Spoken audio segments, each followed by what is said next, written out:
Ciao, sono Giulia, Giulia K. Sono contenta che tu sia qui. Nessuno veniva più a trovarmi, da anni ormai.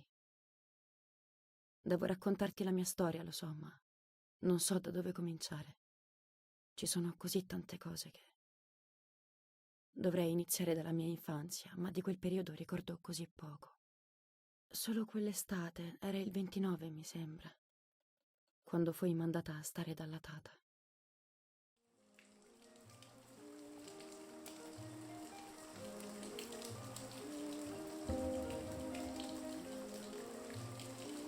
Tata, mi racconti la storia della Dama Bianca? No, passerotto, non questa sera. Sta salendo la nebbia, vedi? Sì, lo so che la Dama uccide le giovani donne quando c'è la nebbia, ma perché è così cattiva? Vedi, Giulia, la sofferenza e la paura ci spingono a fare cose cattive, anche se non siamo veramente cattivi. Come i soldati che uccidono gli altri soldati. Mi piace la Dama, ho deciso, Tata. Poverina, soffre così tanto, però continua a farmi un po' paura, sai? Io sarò presto una giovane donna e lei potrebbe uccidermi. Uccide anche chi le vuole bene? Certo che no. Allora io mi sento più tranquilla. Io le voglio bene. E mia sorella Marta è in pericolo. Marta è con la mamma. Puoi stare tranquilla. Ti mancano? No, cioè, sì, mi manca un pochino Marta, ma con te sto così bene. Ora dormi, passerotto. Si è fatto tardi. Sì, Tata, dormo. Signora la Dama, era molto bella? Era molto bella, sì, molto bella. Allora io la sognerò bellissima. Io sarò bella? Bella come lei? Tu sarai ancora più bella di lei. Senti, Tata, visto che la Dama non mi farà del male perché le voglio bene, e visto che tu non sei una giovane donna, mi potresti raccontare la sua storia anche se c'è la nebbia? Ti prego, dai, poi dormo, promesso. E va bene, l'hai sempre vinta tu, piccola peste.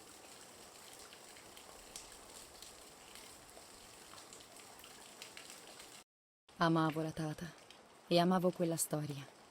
Ogni volta che la sentivo era come nuova e mi stregava sempre di più. Tutte le sere le chiedevo di raccontarmela, anche se mi faceva paura. Ancora oggi mi sembra di ricordare ogni singolo giorno di quel periodo. Com'ero felice.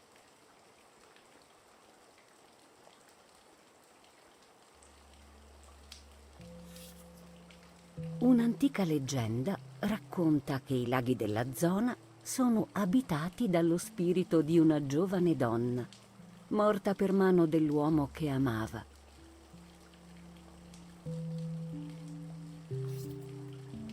Aspettava l'incontro galante fissando il vecchio albero sulla piccola isola del lago.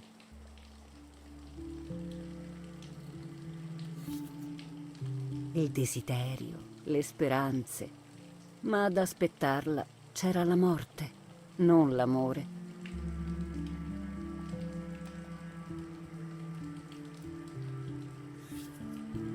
L'uomo, disperato, confessò di averla uccisa per gelosia.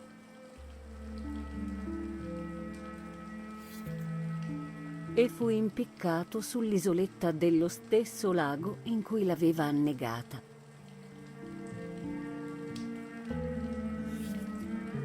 Nonostante le lunghe ricerche, però, il corpo della ragazza non fu mai trovato.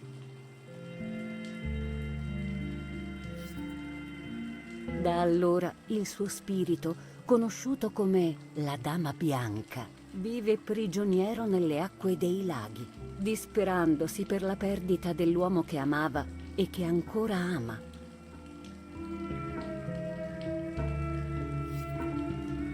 Quando si alza la nebbia, la dama può lasciare le acque dei laghi ed aggirarsi nei boschi, nella vana ricerca del suo amore.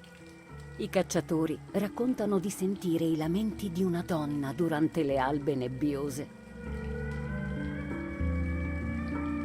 Mi fa un po' paura questa storia, anche se la dama mi piace. Smetto di leggere, passerotto mio? No, Tata, papà mi dice sempre che la paura si deve affrontare. Vai avanti. D'accordo, piccola.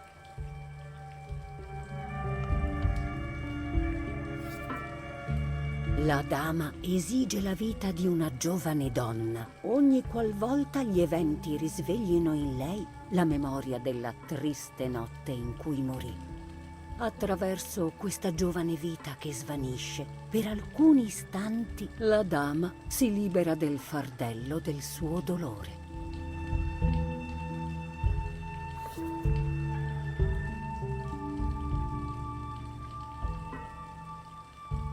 Buonanotte, tata. Buonanotte, amore mio.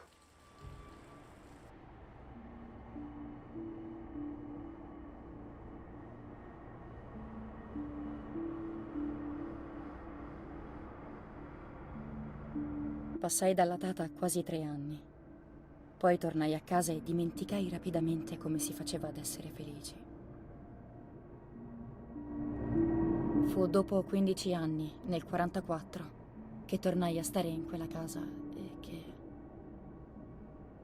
Stavo sistemando alcune macchine fotografiche nel bosco, vicino al lago. Un congegno che aveva costruito mio padre le faceva scattare dopo qualche minuto. Cercavo di fotografare gli animali o qualsiasi altra cosa ci fosse in quel maledetto posto.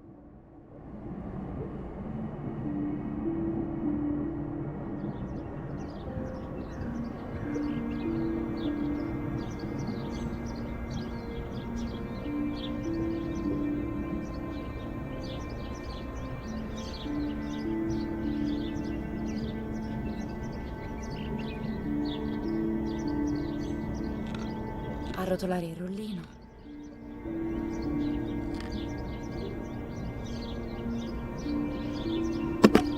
Aprire la macchina. Togliere il rullino vecchio.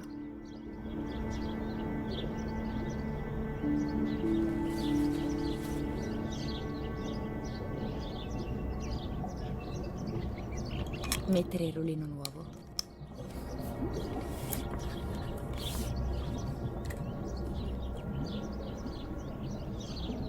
Chiudere la macchina. Caricare.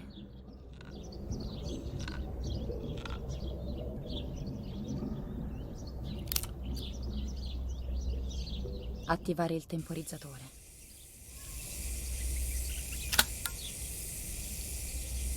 Ci siamo quasi. Devo solo mettere a fuoco l'immagine.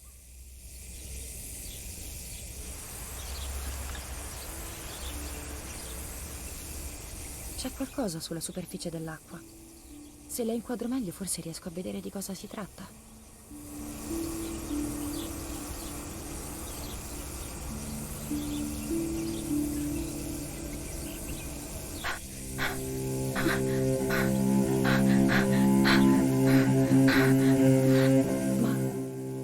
Ma è una persona. Devo aiutarla.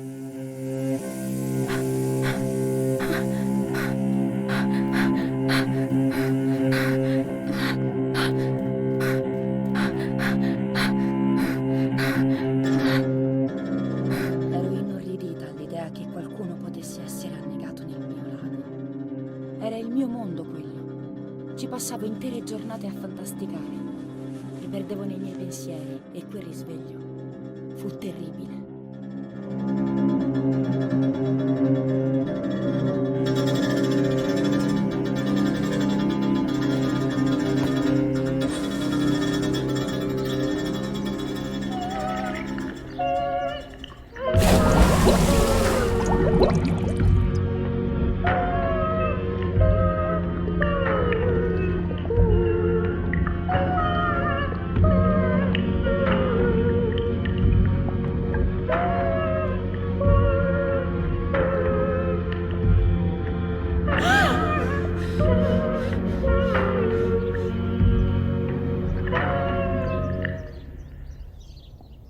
Notai subito che indossava un mio vestito.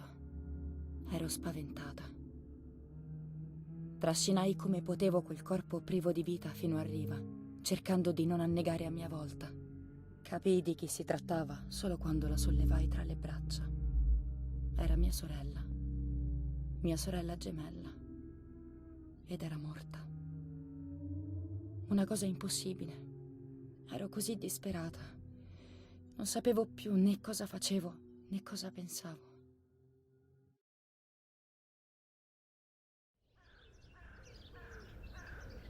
Devo stare calma. Marta non è morta. Non è possibile. Non è vero. Non c'è motivo di preoccuparsi.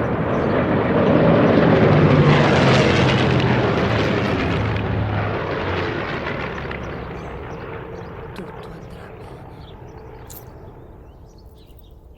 Marta, 26 febbraio 1923.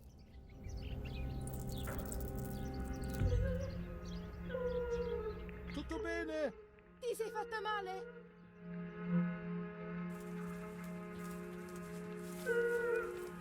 Cosa stai combinando? Vai, Eric, corri! I miei corsero verso di me. Mia madre mi abbracciò. Lei che mi detestava, mi stava accarezzando. Il suo calore mi riempì di vita e il dolore divenne sopportabile. Mi sentivo protetta. Marta, stai bene? Mi chiese parlando lentamente per permettermi di leggere le labbra. Pensava che fossi sorda. Pensava che fossi Marta. Non volevo far svanire tutto. Così feci timidamente cenno di sì con la testa. Non mi resi conto di aver imboccato una via senza ritorno. Avrei dovuto far finta di essere Marta. Per sempre.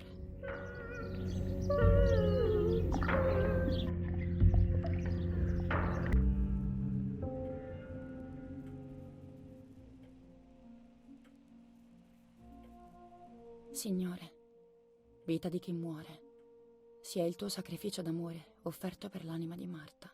Nelle tue mani affido anche il mio umile spirito, perché io possa ritrovarla nella luce perpetua e non desolatissima gemere nel purgatorio. L'eterno riposo donale, Signore, e splenda la luce eterna. Ma non puoi stare sempre qui, vai a letto, no? No. Voglio rimanere con mia figlia. Tua figlia. Tua figlia. Ne hai un'altra di figlia, sai? Quella viva, ti ricordi? Ma cosa dici, Irene? Giulia è morta! Che discorso è questo? Come puoi? Appunto, dovresti pensare a Marta. A lei Giulia ha fatto un bel regalo, lo sai, vero? E come se non bastasse, ora l'ha anche lasciata sola. La solita storia che tutto è colpa di Giulia, vero? Marta è sorda. Tu che non puoi aver figli. Ma ti sembra il momento? Giulia è morta, Irene. Morta. Qualcuno l'ha uccisa. Te ne rendi conto? Certo che me ne rendo conto. Lo capisco, cosa credi? Se non lo capisco io, sempre problemi, solo problemi. Sarebbe stato meglio se non fosse nata per niente.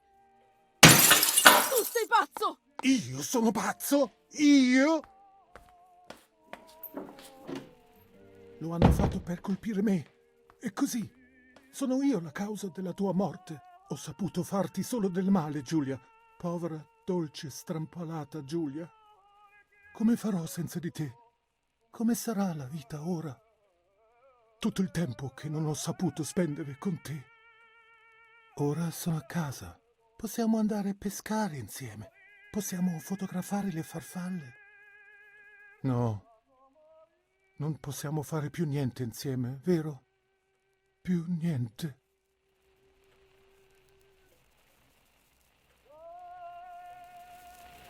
Mentre i bombardamenti anglo-americani continuano a devastare le pacifiche città della Valdelsa, è con grande dolore che apprendiamo quanto accaduto nei pressi della Romola. La giovane figlia del generale dell'esercito tedesco Erich K. è stata assassinata nei pressi della sua abitazione. Che ragioni possono esserci dietro un atto così vile? È quello che sperano di scoprire i carabinieri, che sono subito intervenuti.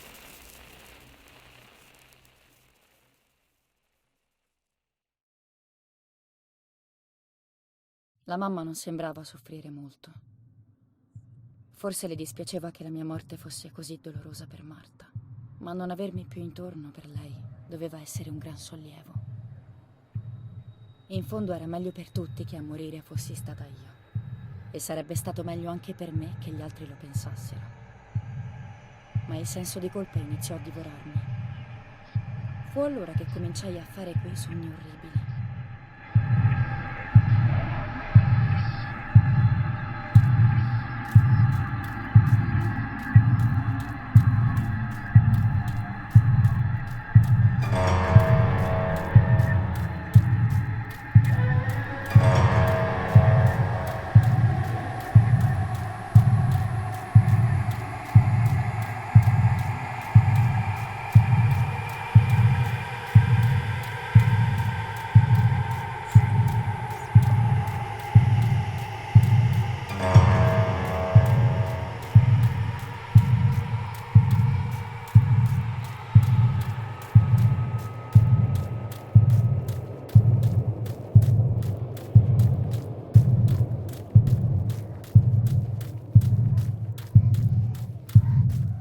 Marta ha perso la sua anima. Marta ha perso la sua anima. Marta ha perso la sua anima. Marta ha perso la sua anima. Marta ha perso la sua anima. Marta ha perso la sua anima. Marta ha perso la sua anima. Marta ha perso la sua anima. Marta ha perso la sua anima.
Sì, questa sono io.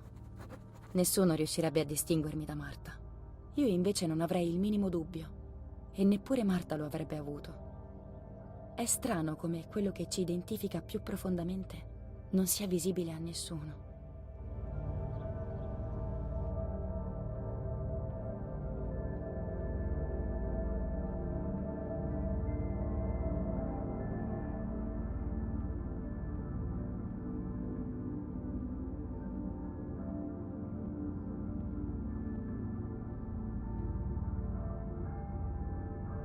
Pensavo ossessivamente a Marta e a quello che era successo. Quando improvvisamente un pensiero prese il controllo. I ricordi di quel giorno al lago erano come il ricordo di un sogno che, dopo il risveglio, si fa sempre più indefinito. Che i ricordi fossero un parto della mente? Ero stata io a fare del male a mia sorella. L'avevo sempre invidiata e ora giocavo ad essere lei. C'era una logica soffocante. Decisi di andare subito a recuperare i rullini al lago. Avrebbero raccontato una storia diversa, ne ero certa, ma in fondo continuavo a sperare che confermassero i miei ricordi.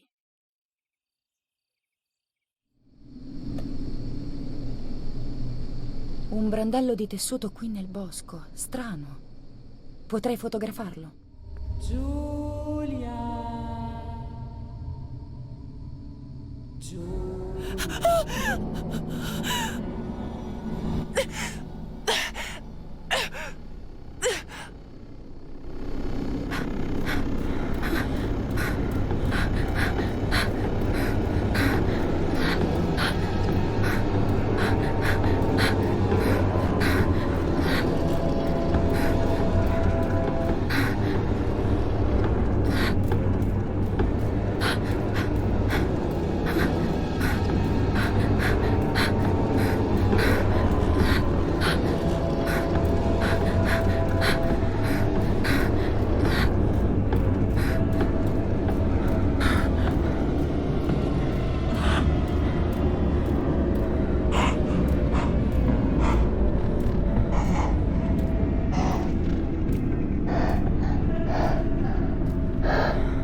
Di nuovo un incubo.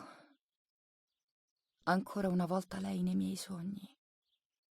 Che voglia parlarmi. Ma cosa sto dicendo? Favole che diventano realtà. Eppure sento... No, no. Questi sono i pensieri di una pazza e io non sono pazza.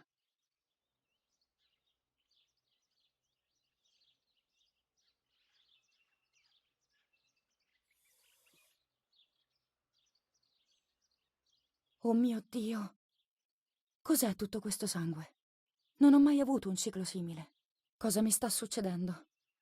Raggiungerò Marta così presto? Devo lavarmi e fare quello che va fatto. Se sono malata, allora ho poco tempo.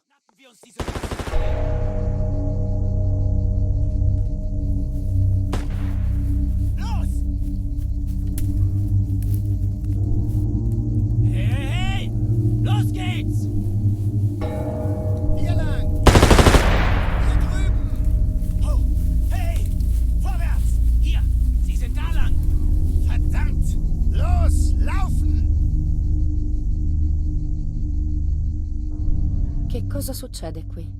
Che ci fanno i soldati? È pericoloso, lo so, ma voglio seguirli e capire cosa sta succedendo. Oh mio Dio, è Lapo! Amico mio, cosa ti hanno fatto? Bella ciao, bella ciao, bella ciao. Il tuo fazzoletto era la tua fede. Che mi resti almeno questo di te.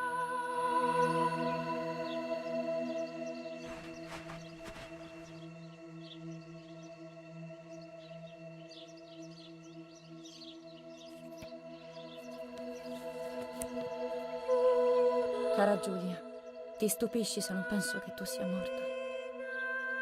Tutti ti chiamano Marta ora, giusto? Vi conosco troppo bene. Non capisco come facciano gli altri a non riconoscervi. Neppure tua madre e tuo padre. Marta non c'è più. Non riesco a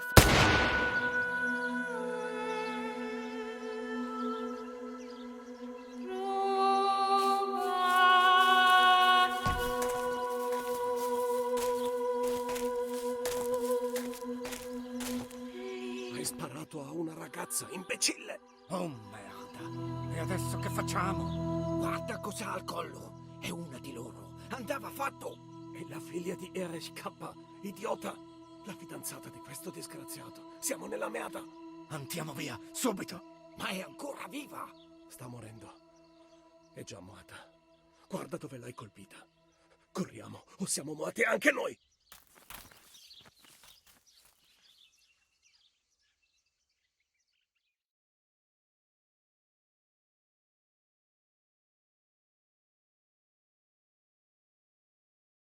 Sto morendo, pensai. Ma stranamente non ebbi paura, anzi, mi sentivo quasi sollevata.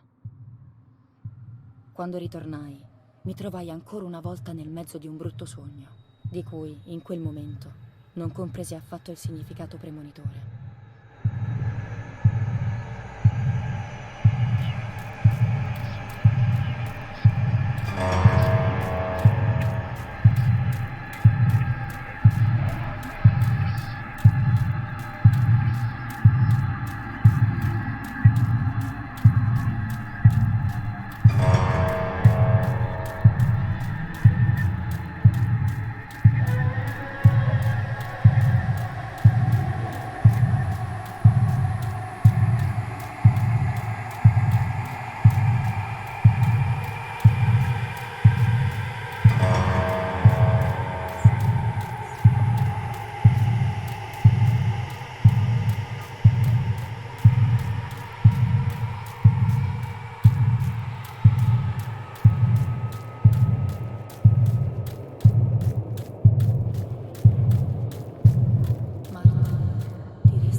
Marta, ti restituisco il tuo aspetto.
Due sorelle erano destinate a morire. Giulia per prima e pochi giorni dopo Marta.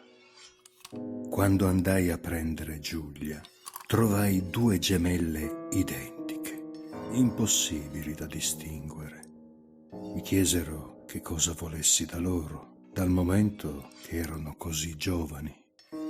Giulia deve seguirmi, dissi, ma loro dichiararono entrambe di essere Marta.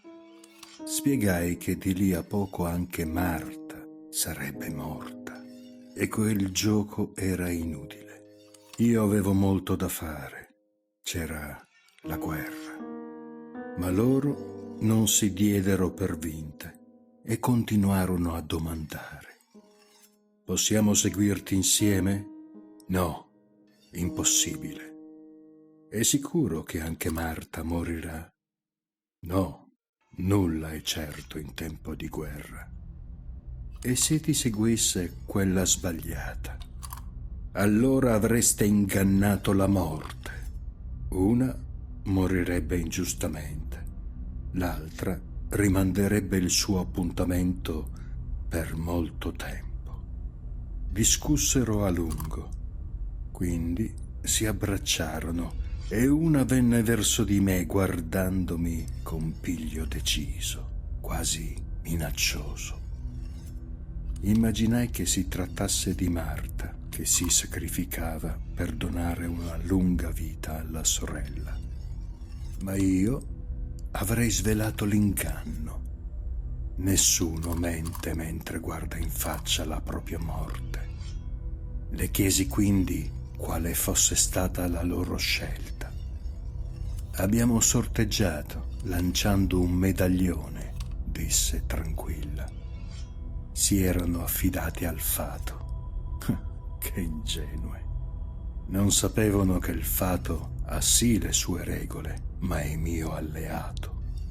Non avrebbe mai permesso che mi seguisse la ragazza sbagliata. Il mio lavoro era compiuto.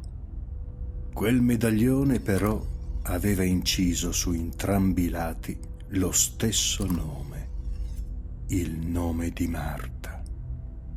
Avevo supposto bene, ma loro erano state dannatamente astute e avevano ingannato sia me che il fato. Rimetterò le cose al loro posto in qualche modo, questo è certo, e renderò infine al fato la sua benda.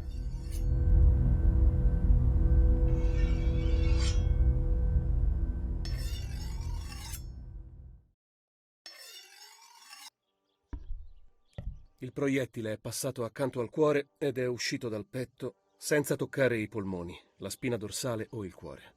Poteva rimanere paralizzata o morire. Ma sta bene, per fortuna. L'ho visitata a fondo. Non ha perso neppure troppo sangue.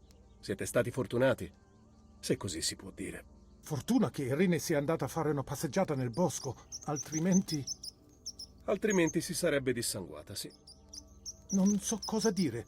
Tutto questo è troppo. Morte, sofferenza, nient'altro. Non deve preoccuparsi, Eric. È giovane, si riprenderà in fretta. Io comunque sarò qui tutto il giorno. La ringrazio, dottore, per tutto. Continuiamo a parlare mentre andiamo a prendere mia moglie al cimitero. Le dispiace? La seguo. Pronto? Signora? Mi sente? C'è qualcuno? Signor Eric? È la Tata. Con lei posso confidarmi. Tata, ciao, sono io. Pronto? Ma sia benedetto il Signore. Sto sognando o cosa? No, non stai sognando. Sono proprio Giulia. Oh mio Dio, Giulia! Passerottino mio, che gioia! Scusa se... Ma ti credevo morta. Ti ho vista morta. È una gioia così grande che... Devi spiegarmi, passerotto, cosa sta succedendo? Raccontai alla Tata tutto quello che era successo. Era triste per Marta, ma felice allo stesso momento. Era con me che aveva un rapporto speciale. Gli spiegai che volevo provare a incontrare la Dama Bianca, anche se sapevo che era una sciocchezza. Ma lei non mi trattava mai da sciocca, anzi, mi spiegò come avrei dovuto fare per incontrarla. Era una cosa complicata. Segnai tutto fedelmente sul mio diario. Chissà, forse lo fece solo per tenermi impegnata mentre decideva cosa fare, chi avvisare. Non lo saprò mai, perché quello stesso giorno i bombardamenti colpirono la villa e lei morì. Morivano tutti. Avremmo dovuto esserci noi in quella casa e invece... Povera Tata.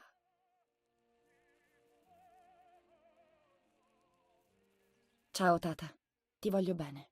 Ciao, amore mio. Credevo di averti persa. Stai attenta, passerotto.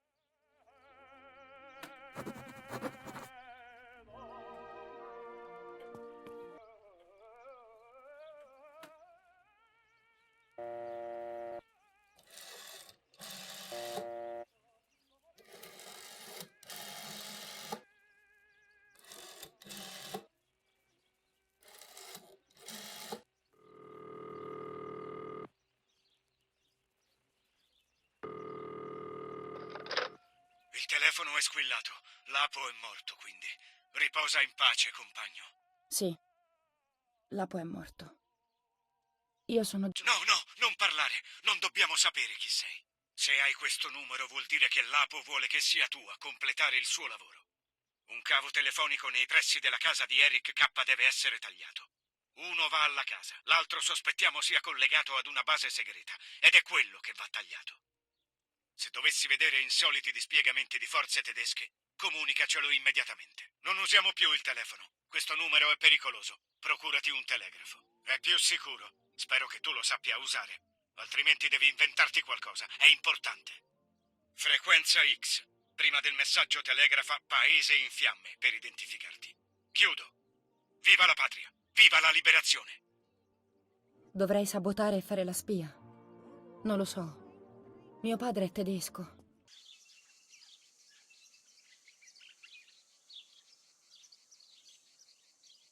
Un carro armato tedesco sulla strada che va in paese. Il babbo avrà chiesto un presidio dopo tutto quello che è successo. Dovrei segnalarne la posizione via telegrafo. Questo cavo va verso casa. Quest'altro prosegue e quindi dovrebbe essere quello giusto.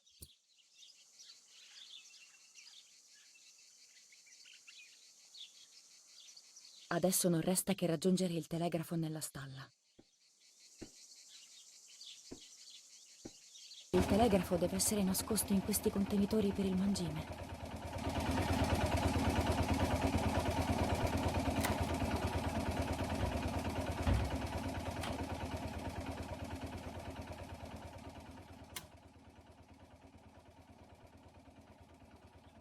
Devo iniziare ogni messaggio con la parola in codice.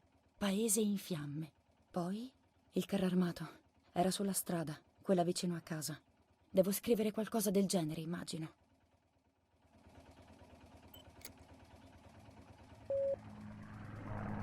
Accidenti.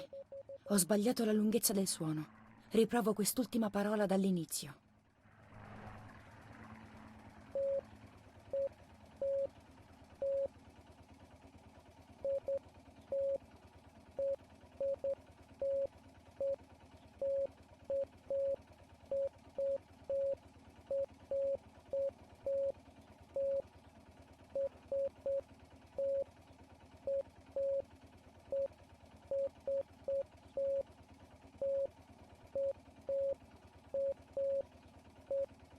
Di nuovo. Devo stare più attenta alla lunghezza del suono.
Mi chiedono di trovare una mappa della linea difensiva. Ce n'è una nello studio di mio padre. Posso fotografarla?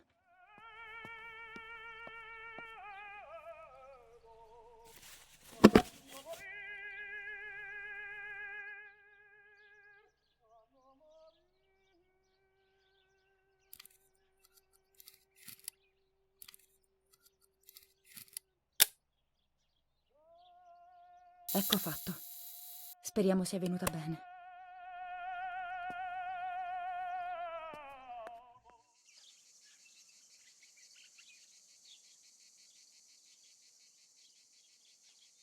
Ecco fatto.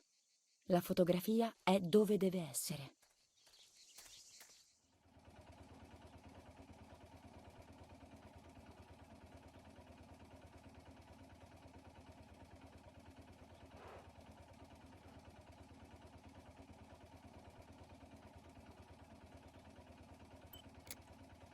No! Ancora un errore. Devo concentrarmi di più e pensare di meno.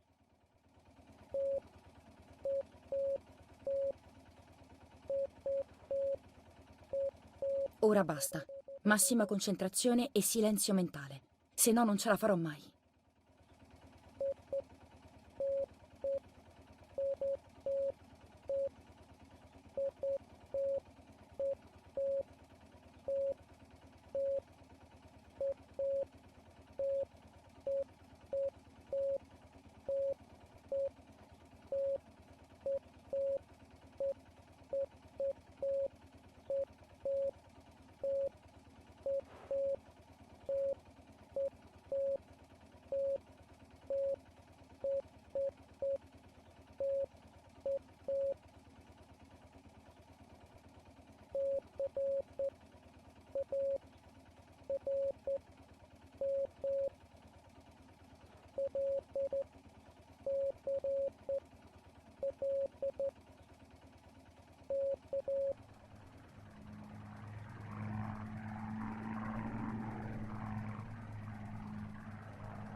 Hanno individuato la posizione del carro armato.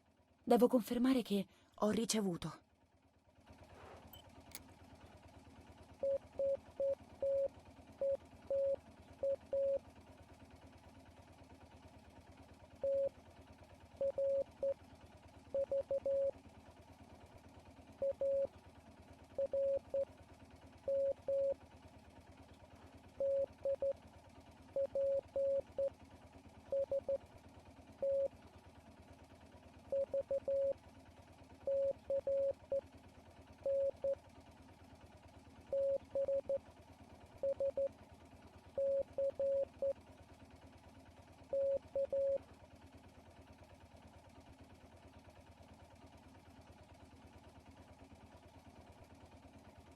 Un deposito di armi nel bosco, nel mio bosco. Lo cercherò. Ricevuto.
Dopo averlo trovato, isserò una bandiera sul palo della luce per comunicare che la missione è compiuta.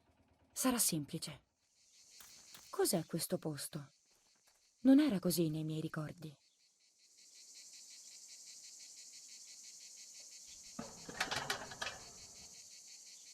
È chiuso dall'interno. Il deposito delle munizioni potrebbe essere nascosto in questa struttura.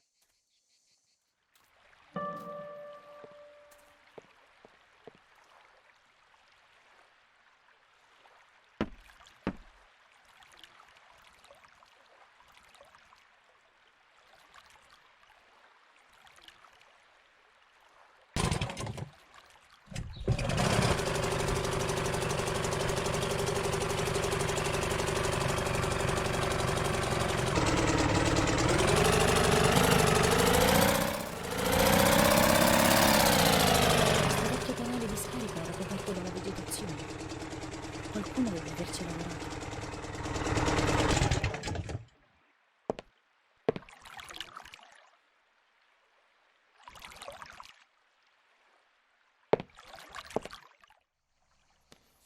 Cara Brunilde, il caldo qui mi uccide. Siamo chiusi dentro un tunnel. Sembra che si prepari qualcosa di grosso, ma a noi non dicono nulla. L'altro giorno siamo usciti per la pattuglia e per sbaglio ho sparato a una ragazza. Mi porterò questo peso per tutta la vita, per breve che sarà. Ti amo sempre. La speranza di poterti rivedere mi tiene in piedi. T. Il soldato che mi ha sparato pensa che io sia morta. Non riesco a provare risentimento. Stiamo tutti soffrendo troppo.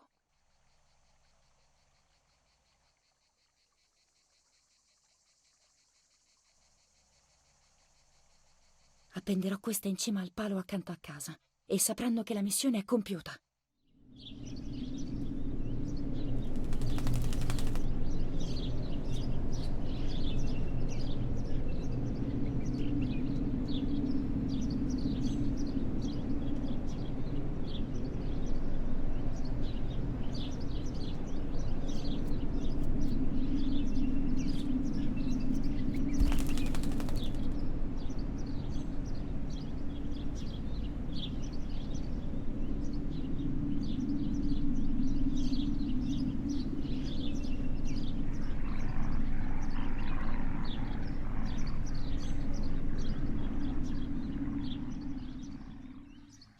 Povero piccolo, è morto, poverino. Il suo posto è a fianco di Marta.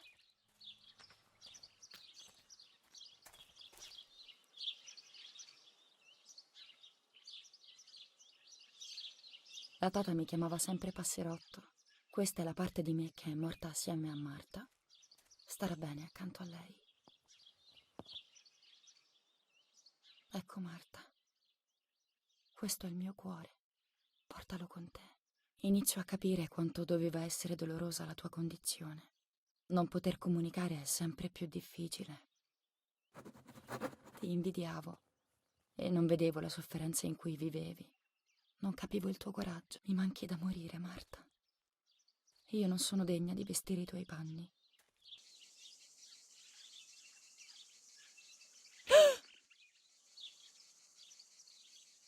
Ho fatto tutto quello che mi hanno chiesto. Immagino che sia finita qui. Spero di aver fatto la scelta giusta.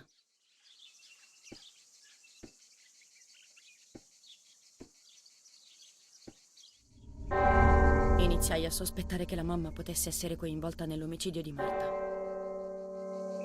Persa in questi pensieri, passarono le ore e mi dimenticai completamente della cerimonia.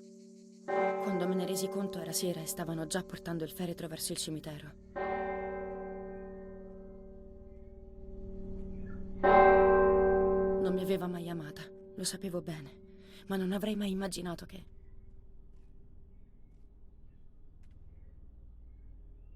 Era stata lei. Non riuscivo a crederci, ma tutto tornava. Al lago lei aveva dato per scontato che io fossi Marta perché era convinta di aver ucciso me.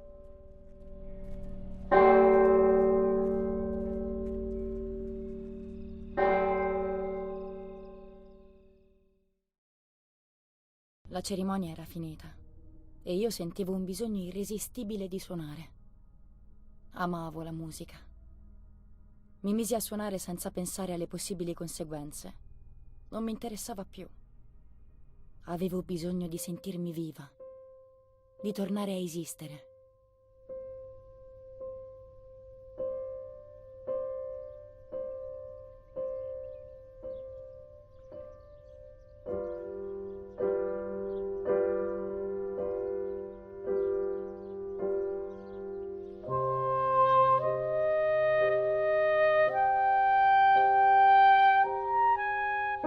Cosa succede qui? Giulia? Sei tu? No, non è possibile. Marta non ha mai suonato. È sorda. Eppure... no, questa è una pazzia. Dio mio, ma allora Marta... Ho capito tutto. Ora tutte le attenzioni sono per te, giusto? Eri gelosa, vero? Perché lei era una ragazza stupenda e tu solo una piccola inutile sgualdrina. Come hai fatto a convincerla? Ah, ora ho capito. Ma lei ha parlato. Non torna. Ma io ti faccio rinchiudere in manicomio, sai? Ora basta. Pagherai per quello che hai fatto, maledetta pazza. Ti tortureranno per farti uscire i mostri che hai nella testa. Vedrai.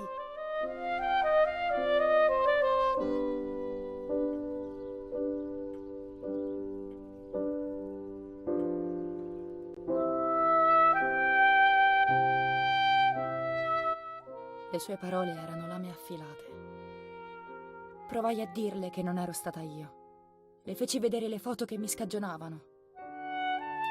Ma si infuriò ancora di più, dandomi della pazza. E poi cominciò a picchiarmi con tutto quello che gli capitava sotto mano. Chiusi gli occhi e cominciò a farsi spazio in me l'ennesima ombra. Riaffiorarono dei ricordi. Non ricordi di fatti accaduti, quanto piuttosto di sensazioni di quando ero piccola. Erano spaventose, la paura di una bambina. Nonostante tutto, mi incamminai nel bosco al mattino presto per incontrare la Dama Bianca. La sera prima mio padre aveva cercato inutilmente di consolarmi.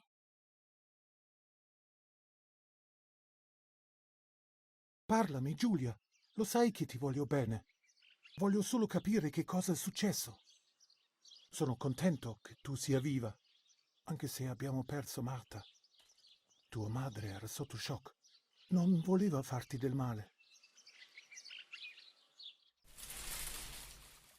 Il mio vestito. Potrebbe essere l'elemento che unisce il mio mondo con quello della dama. È stato qui per qualche giorno, in un posto che è allo stesso tempo mio e suo. Questo le permetterà di creare un contatto con lui. Con questo oggetto lei dovrà ascoltarmi, non c'è dubbio.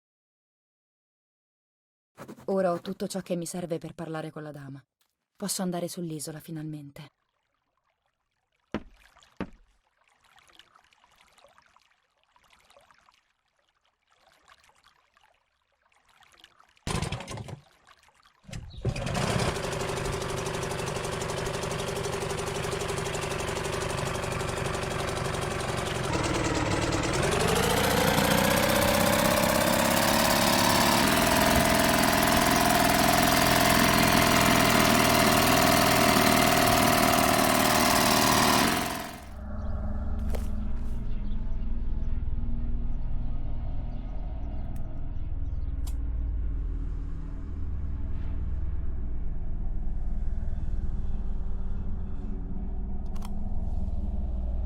Un rullino.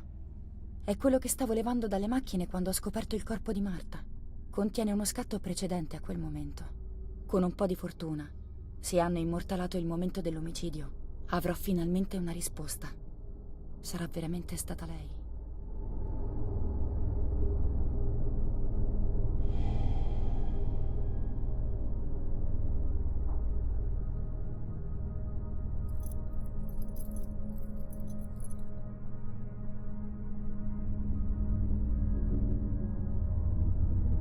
La croce del suo amato. La indosserò per attrarla a me.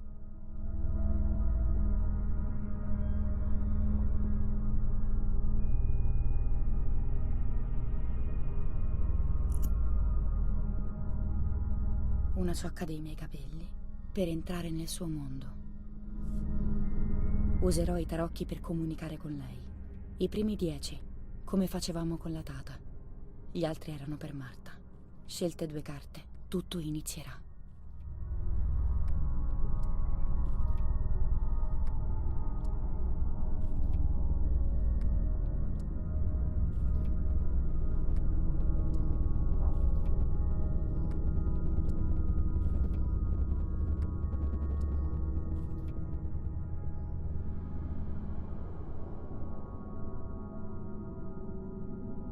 Ti mimetizzi con il bosco per avvicinarmi, ti fondi con l'acqua per farti conoscere, puoi comunicare con me attraverso l'energia dei simboli, usi il mio stesso dolore per chiamarmi. Tu osi molto, mi evochi per sapere cose che io non so, per avere risposte che io non ho. Io sono solo un mezzo, come l'acqua, come l'aria, un mezzo attraverso cui muoversi, respirare. Ha funzionato. Allora devo scegliere 2 carte. Ci siamo.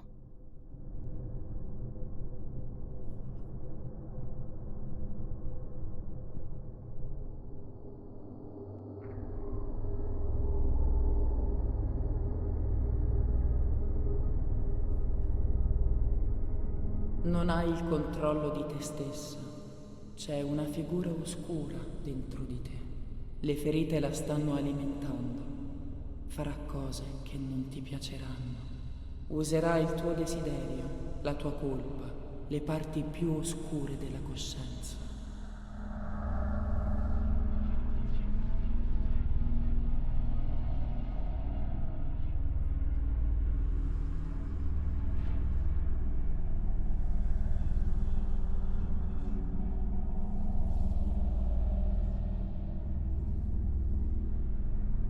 Posso avvertire che tu vuoi sapere chi è stato, ma io non ho una risposta. Devi trovarla tu. Non cercare mai di entrare dalla porta principale se vuoi arrivare al cuore. La tua anima gemella potrebbe avere le risposte che cerchi.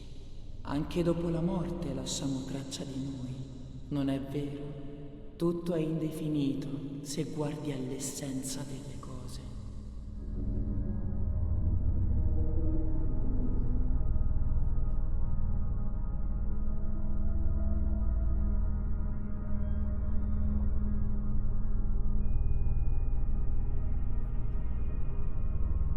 Parte della nostra anima abbraccia le persone che amiamo e ci viene strappata via quando queste scompaiono. La ferita è profonda e non si rimarginerà. La fede vacilla, la morte fa paura, ma la Chiesa è un luogo sicuro, casa e madre dei suoi figli. La fede è la luce, non perderla. Ritrovarla è quasi impossibile. Io la persi nel dolore e senza tempo brancolo nel buio.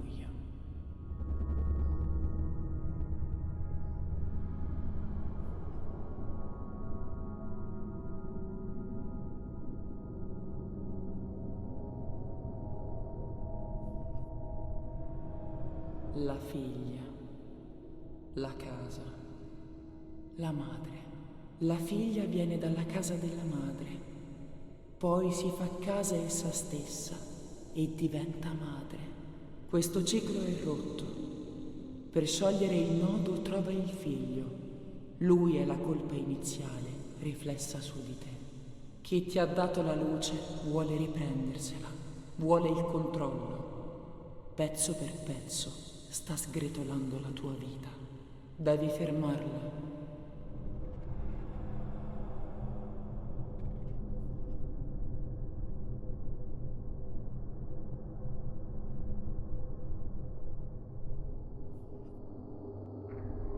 Non riesci più a distinguere la luce dall'oscurità.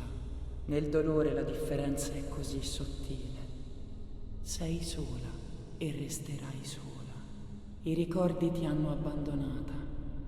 Loro, unici veri compagni, ora giocano nei luoghi della tua infanzia felice e lì potrebbero tornare a farti compagnia.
Parlare con la Dama Bianca mi ha confuso ancora di più le idee.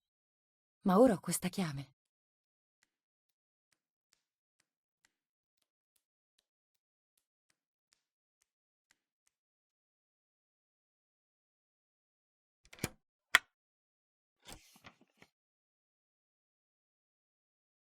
«16 luglio. Cara sorella, affido i miei segreti a questa lettera. Se la stai leggendo le cose sono andate come pensavo e io non ci sarò più. Per prima cosa, io non sono sorda. Non lo sono mai diventata. La mamma mi faceva paura. Così decisi di non parlare e di non sentire più. Ha funzionato. La mamma cominciò infatti ad amarmi e trovarono anche una spiegazione scientifica. Un danno neurologico causato dalla pressione esercitata dalla gemella durante la gravidanza ha progressivamente portato alla perdita dell'udito. E così anche questa mia scelta si è trasformata in una tua colpa. Devo rimediare. Altri segreti? Purtroppo sì. Ma una lettera è troppo distaccata. Ora che sai, vai in camera oscura. Ho nascosto una registrazione. Ascoltala. È la mia voce. Addio, Marta. Perché questa follia, Marta? Che altro mi hai nascosto? Mi hai privato della tua voce per più di 15 anni. Voglio sentire la tua voce, subito.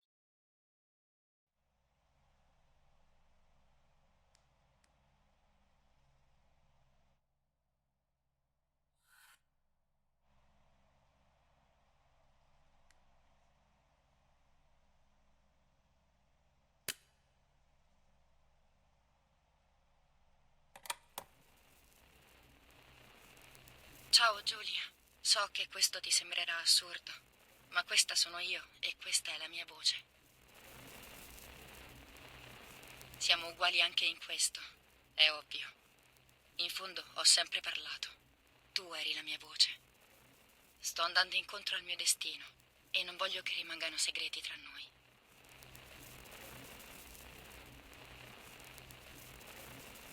Devo dirti che sono incinta, Giulia. Sono incinta di Lapo. Facevamo l'amore e non ho mai avuto il coraggio di dirtelo. Avevo paura di ferirti. Mi vergogno così tanto. E ora? Come potrei mai partorire questo figlio? Si comincia a vedere la pancia, capisci? Per questo non mi spoglio più. Ma per quanto ancora potrei nascondermi. Ieri mi hai chiesto di andare insieme al lago al mattino presto. Tu che sei una dormigliona. Ti ho chiesto di scambiarci i letti, come facevamo da bambine. Mi sono alzata all'alba e non ti ho svegliata. Ho indossato un tuo vestito.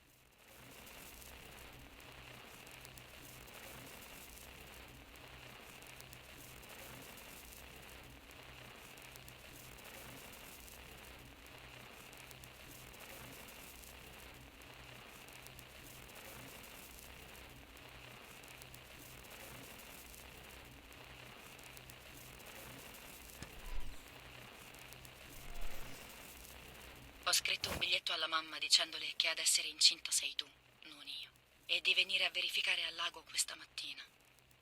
L'ho lasciato sulla scrivania, in camera sua.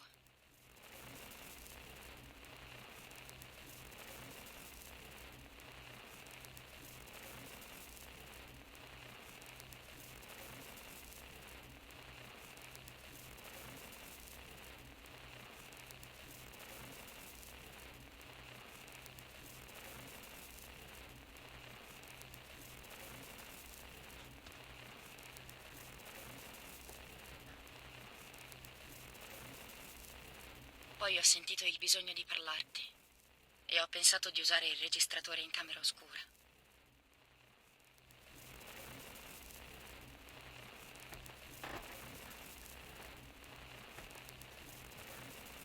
Al lago vado da sola. Sarò te. Le dirò tutto quello che tu non hai mai avuto la forza di dirle. Sarò la tua voce. So quanto ti ha fatto soffrire. Al contrario di te, ricordo bene il male che ti ha fatto. E la colpa è mia. Prendi il mio posto, sorella. Vivrai una vita migliore e io potrò riposare in pace, sapendo di aver almeno tentato di rimediare alle mie colpe. Ora vado. Porterò con me l'immagine di te che dormi serena.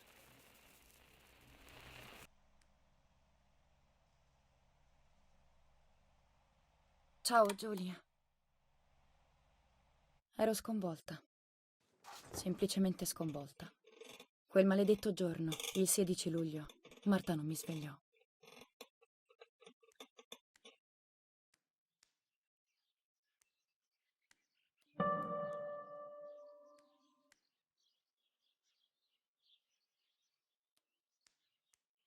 Nel mio armadio mancava un vestito.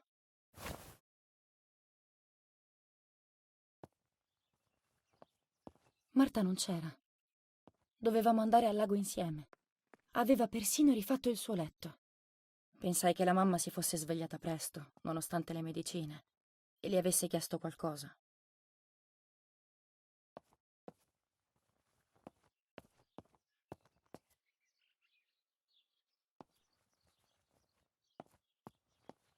Era tardi. Marta non mi aveva svegliata come eravamo d'accordo. E io dormivo sempre troppo.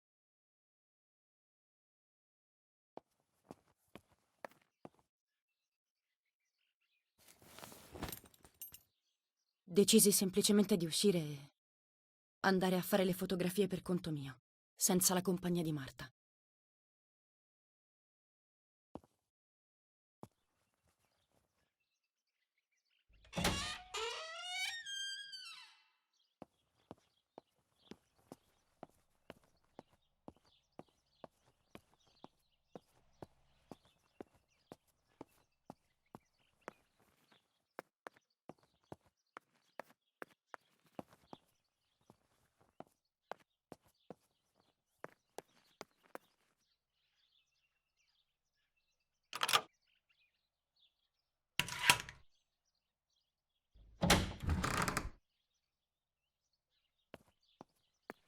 Era una mattinata nebbiosa, nonostante non fosse ormai più l'alba.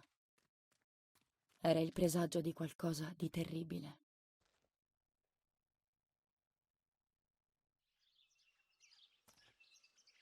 Mia madre aveva ucciso la sua adorata Marta con le sue stesse mani.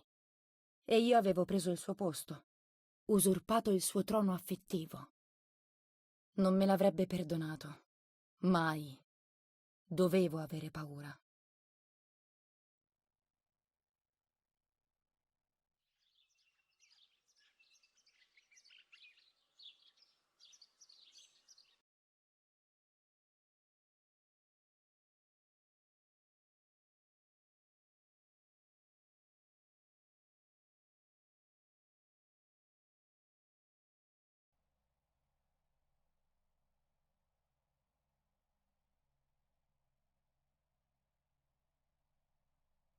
Cercai una pistola del babbo per difendermi. Stupida ragazzina che ero. Decisi quindi che innanzitutto c'erano i rullini da sviluppare e che, se questi non avessero svelato la sua colpevolezza, avrei dovuto cercare le prove della gravidanza di Marta.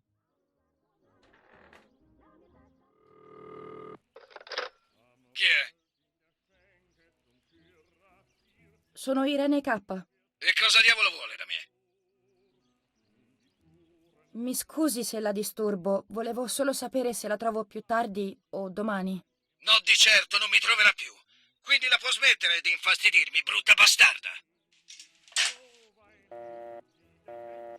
Deve essere impazzito. Di certo la mamma non gli permetteva di trattarla così. Roba da matti.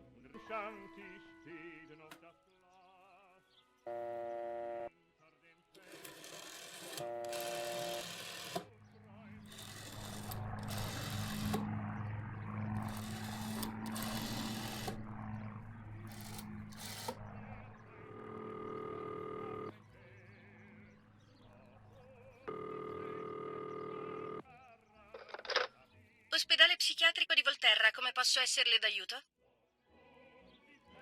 Abbiamo richiesto un ricovero. Volevo sapere se è possibile annullare la richiesta. L'ordine parte dal municipio della sua residenza, signora. L'eventuale revoca dell'ordine va chiesta a loro, che dovranno decidere se approvarla o meno. Avete già ricevuto il telegramma della presa in carico da parte nostra? Sì, ho ricevuto il telegramma in questo momento. Allora il ricovero deve necessariamente avvenire. Potrà in seguito rivolgersi al nostro istituto per avere informazioni. Tenga presente che tutto dipenderà dal giudizio del medico responsabile. Venga di persona dopo circa un mese dal ricovero. Arrivederci, signora.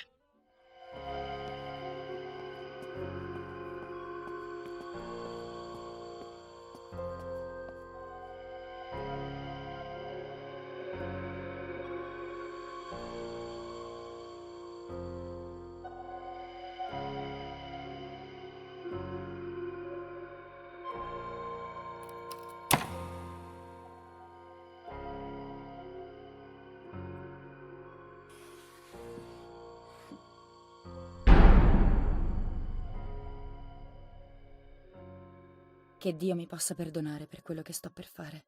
E perdonami soprattutto tu, Marta.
Era vero.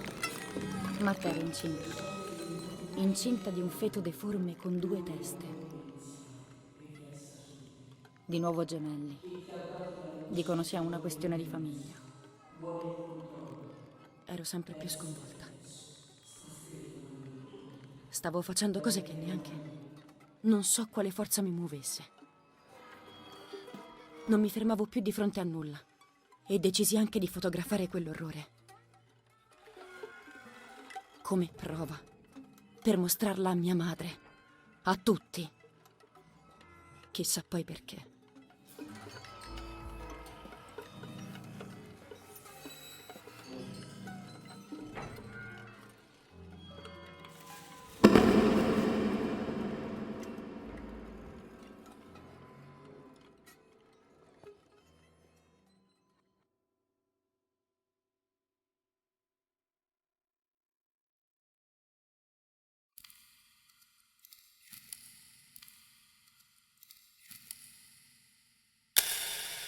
Ora basta. Non ti torturerò più. Tornerò per prendermi cura di te, sistemarti e rimarrò qui con te. Passeremo tanto tempo assieme. Ti amo, Marta. Dottore, la devo ringraziare per l'aiuto. Non saprei cosa fare senza di lei. Anche il nostro caro Don Attilio sembra non capire la situazione. Irene, la prego, consideri l'idea di lasciare l'Italia come le ha suggerito suo marito. Sarebbe meglio per tutti, soprattutto per la ragazza. Temo che nulla possa farla migliorare. Suo padre sembra non volerlo accettare. Io credo che la speranza sia finita da tempo. Concordo, ma in Germania potrà avere cure migliori, in una clinica specializzata. Il manicomio è una soluzione temporanea per evitare che faccia delle sciocchezze. È un posto da incubo. Lei lo sa bene. Non può volere questo per sua figlia. Certo che non lo voglio. Ma cosa posso fare? È un pericolo per se stessa, per noi, per tutti. È anche sparita una pistola di Erich. L'ha presa lei, chi altri? Sono così spaventata, dottore. Non posso più aspettare. E poi lo sa cosa pensano degli italiani in Germania, vero? Ma sarete con Erich, uno stimato generale. Tutti vi rispetteranno. Quella dannata ragazza. Dove sarà? Speriamo non faccia altre sciocchezze. L'aspetterò qui in cantina. Prima o poi verrà in camera oscura, questo è certo. Rimarrei volentieri a farle compagnia, ma devo correre in paese per sistemare le ultime cose per il ricovero. Grazie, dottore, non si preoccupi. Ci vedremo più tardi.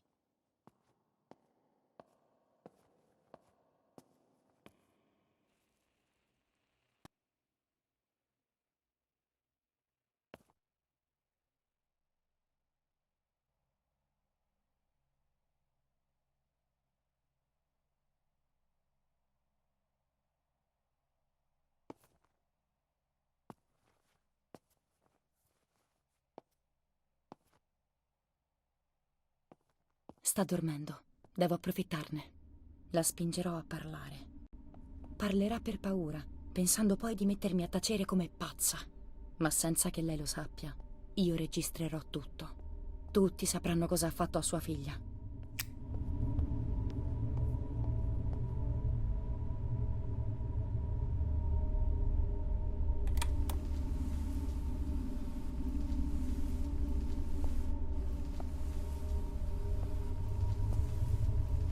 Farei troppo rumore e sveglierei la mamma.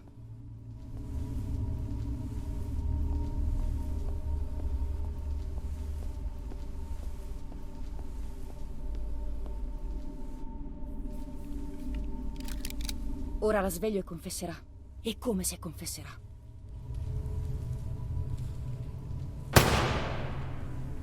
Cosa fai, figlia mia? Perché vuoi rovinarti la vita? Non sono stata io a sparare, mamma. Non sono stata io.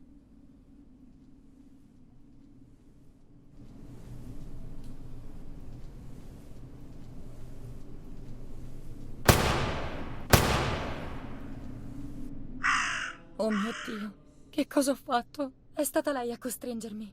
Lei ha ucciso Marta. Ma chi mai mi crederà ora? Mi porteranno in manicomio. Quei rollini sono la mia unica speranza.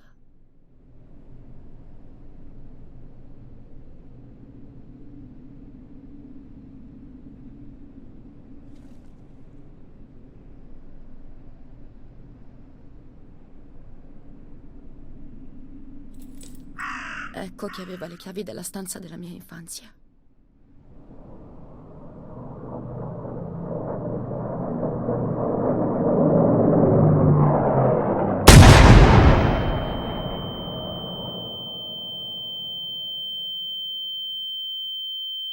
prima o poi una bomba ci colpirà e tutto avrà fine.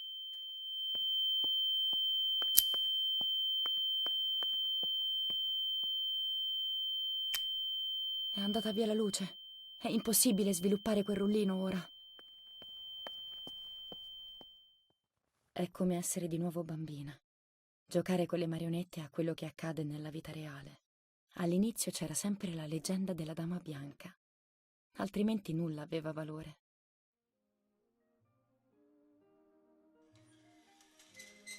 Una leggenda racconta che il lago è abitato dallo spirito di una giovane donna, uccisa dall'uomo che amava.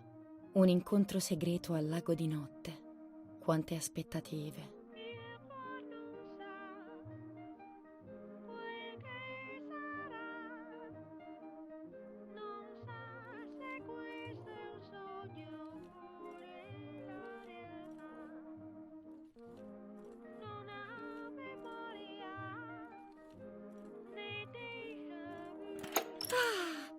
Che bella luna stasera!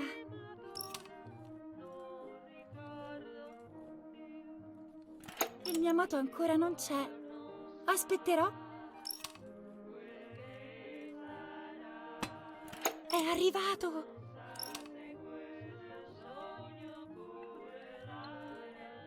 Cosa succede? Mi sembri strano.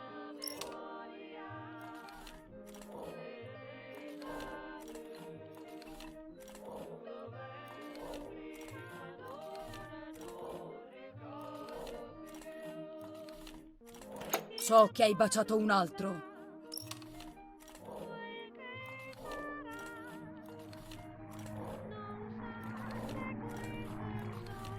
Non potrei mai farlo. Ti amo. Ti amo troppo. Il pensiero di perderti mi fa impazzire. Per questo ti uccido.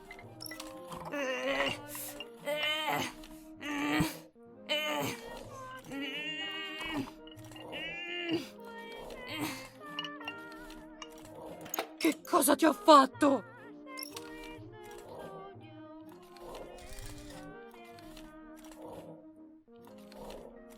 L'uomo, disperato, confessò di averla uccisa per gelosia e fu impiccato.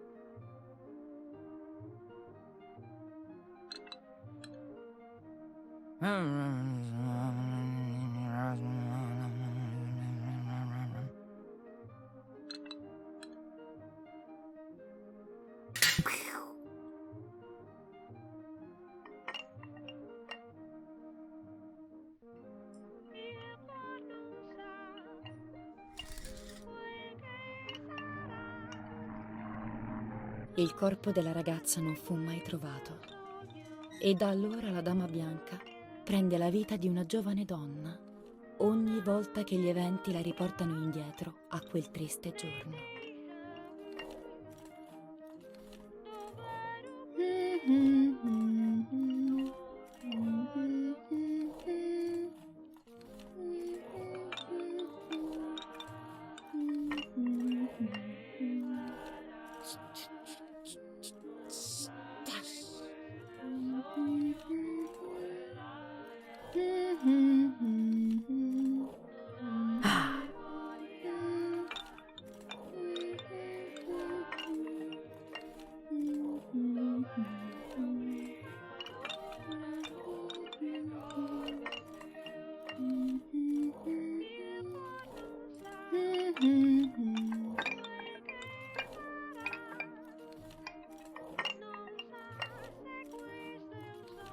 Aiutatemi!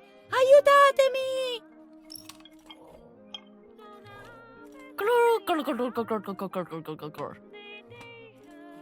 Ora posso iniziare.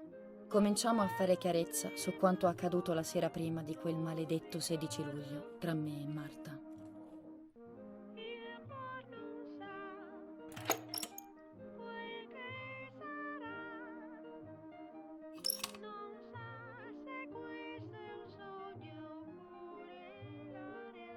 Babbo dice che perdiamo. Che succederà?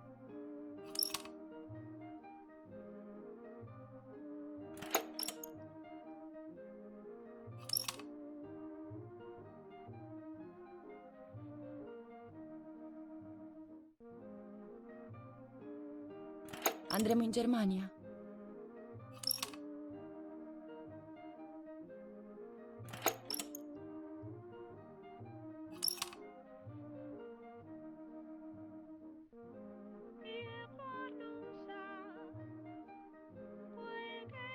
Mi accompagni al lago domani?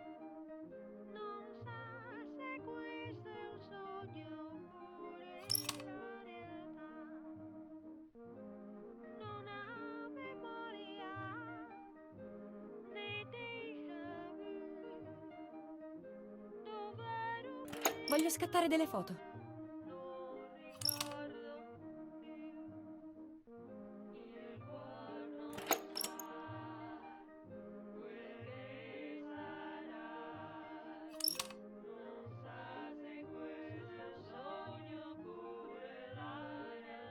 Andiamo all'alba. Lei dorme. Sai che prende quella medicina, no?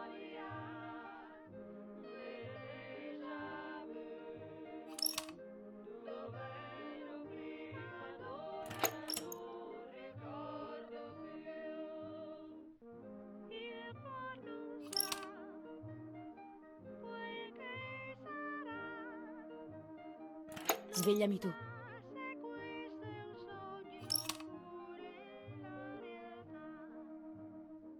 Hai visto l'Apo ieri?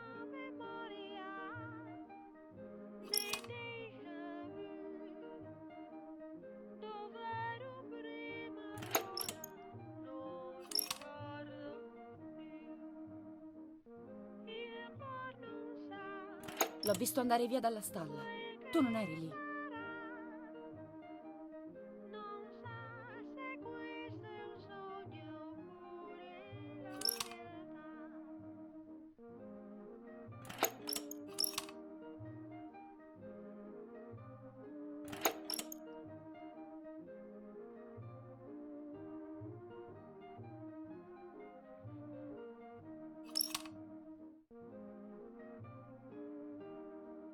Sì, dai, bella idea.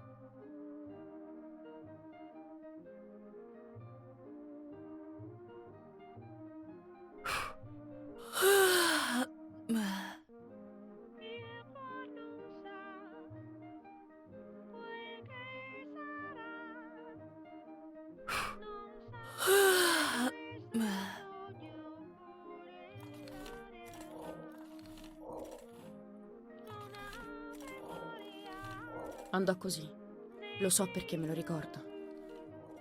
La mattina Marta andò al lago facendo finta di essere me per mostrare la gravidanza, sapendo che sarebbe andata anche la mamma. Cosa sarà accaduto al lago? Posso fare solo delle ipotesi.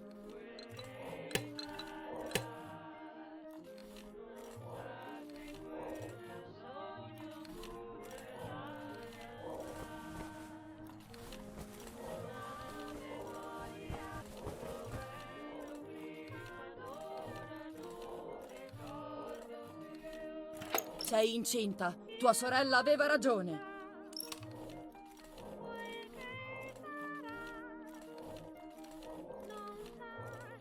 Che cosa vuoi da me?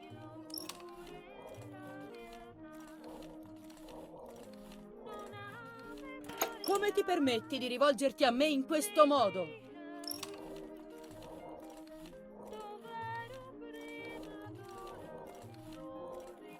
Sì. Almeno io mi sono divertita.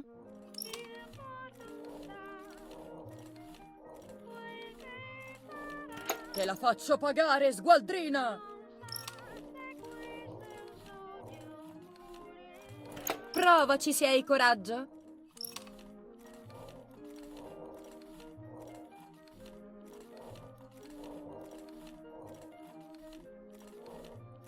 Tam! Tam! Tam! Tom, Tom.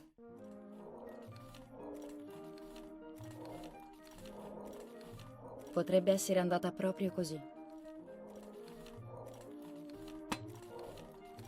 Non saprò mai con esattezza cosa accadde, ma credo di essermi fatta un'idea. Così la mamma ha ucciso Marta e io le ho sparato. Io non volevo sparare, a dire il vero. È nella mia testa. Ora devo capire. Posso farlo.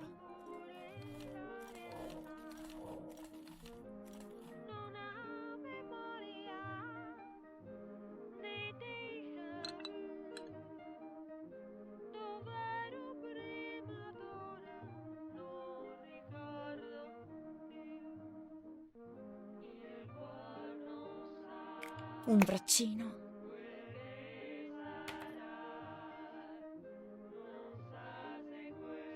Una gambina.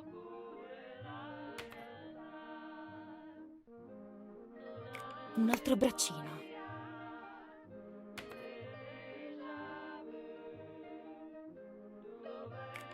L'altra gambina.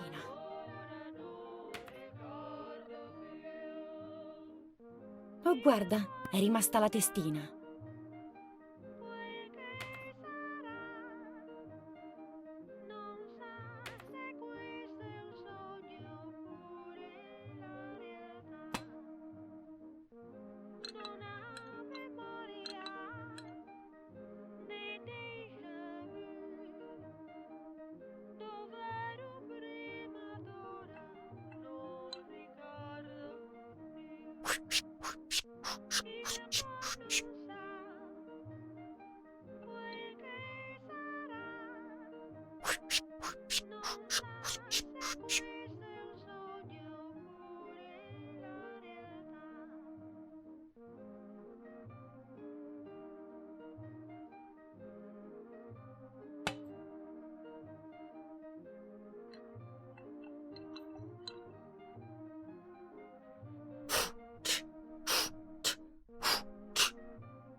Ero sotto il ponte.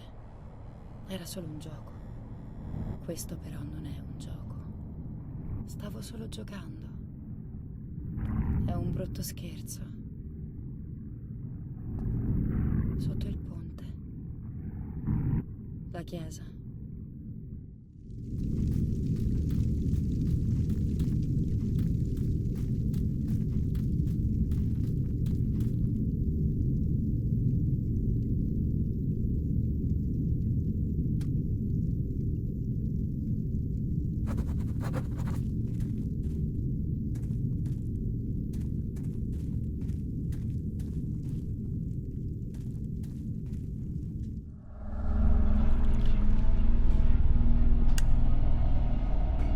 Allora è vero.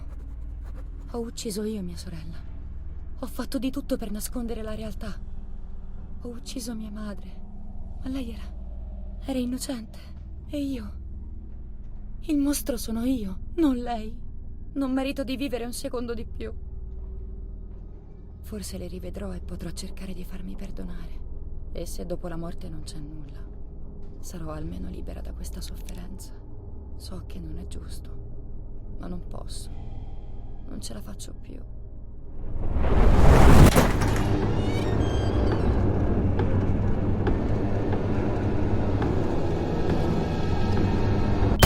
Non fu facile decidere di premere quel grilletto, ma lo feci. Ancora una volta però non ero morta. Morivano tutti in un battere d'occhio, come fosse la cosa più naturale del mondo. Ma per me sembrava impossibile. Sparando spostai involontariamente l'arma quel tanto che bastò, per far sì che il proiettile venisse deviato dall'arcata sopraccigliare. Sanguinavo. Sentivo un grande dolore sopra l'occhio, le voci attutite, ma niente di più. Svenni e ripresi conoscenza legata su una sedia, così stretta che non sentivo più né le mani né i piedi.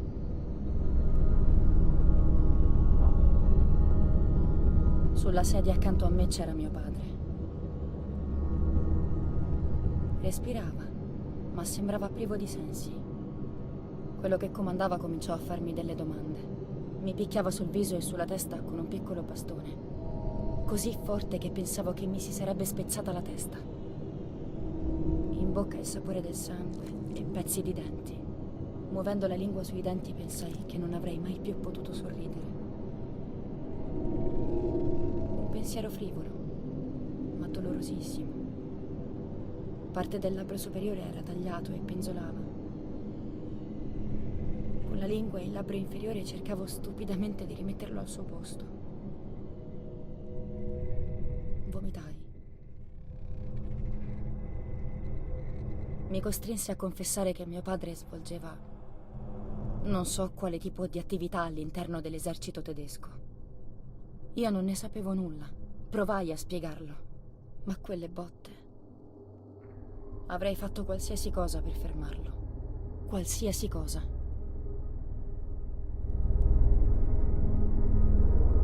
Appena confessai, il generale disse: sono bastati 2 schiaffi e hai venduto tuo padre, puttana tedesca. E ordinò di sparargli. Fu un attimo. Neppure cambiò posizione. Poi arrivò un colpo più forte degli altri e persi di nuovo conoscenza. Mi risvegliai in terra, slegata e completamente vuota. Il dolore dominava su tutto. Erano tutti morti. Ero sola al mondo ormai. Provai il desiderio di sentire la loro voce un'ultima volta nel registratore del babbo in camera oscura. Sempre che i soldati non l'avessero distrutto. Ora la sveglio e confesserà. E come se confesserà. Cosa fai con quell'arma? È pericoloso. Abbassala. Parla. Dimmi tutto adesso. Dimmi che cosa hai fatto. Va bene, tranquilla. Ti racconto tutto.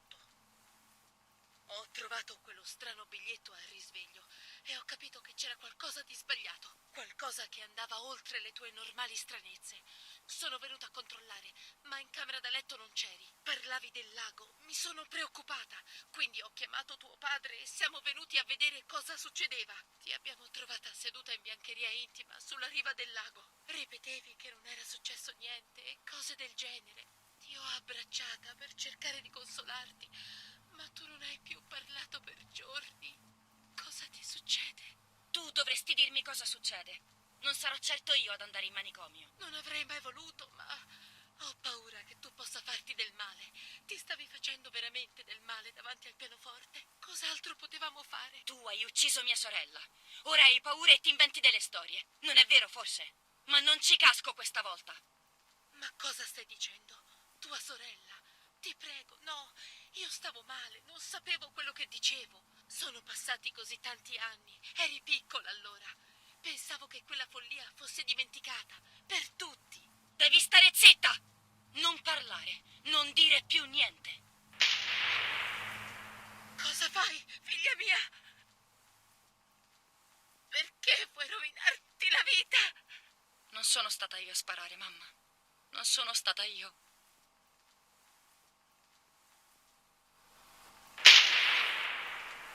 Non sapevo più chi ero. Si era sgretolato tutto. Avevo paura di me stessa e... Mio Dio, era terribile. Ero sempre stata convinta di essere addirittura troppo buona e ora ero diventata la nemica di me stessa. Il pericolo ero io. Cosa avrei dovuto fare? Il pensiero andò al teatrino. Lì potevo ritrovare qualcosa di me, forse. Così mi precipitai a giocare di nuovo.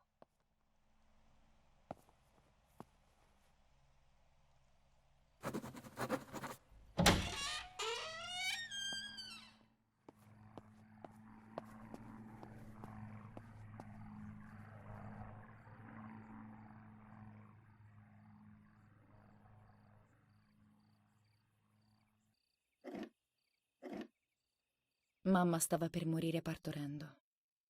Questo è quello che mi rimane dei racconti della mamma, della tata e del babbo. Della mia infanzia a casa ricordo poco o nulla. Devo provare. Forse sono proprio lì le cose importanti che dovrei sapere.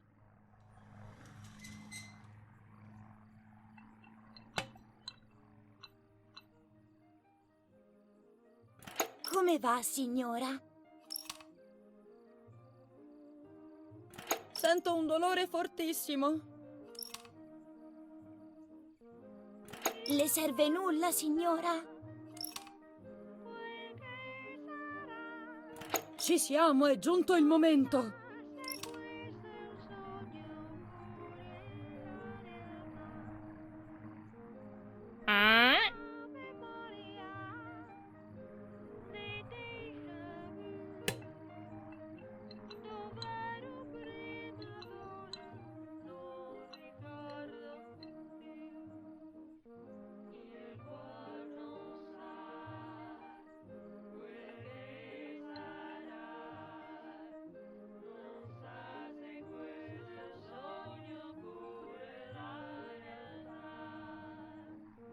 Tutto è pronto. Aiuto, qualcosa non va. Eric, aiuto! Irene sta male!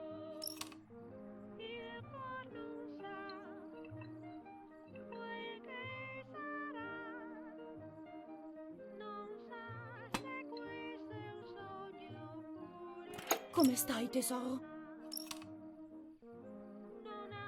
Sempre più debole.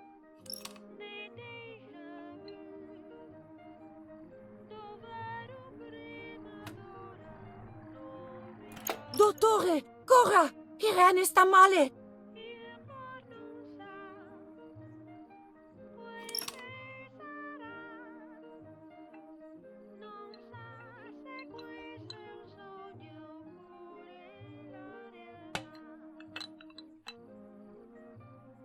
Tranquilla, Irene, questi dolori sono naturali. Spinga, Irene!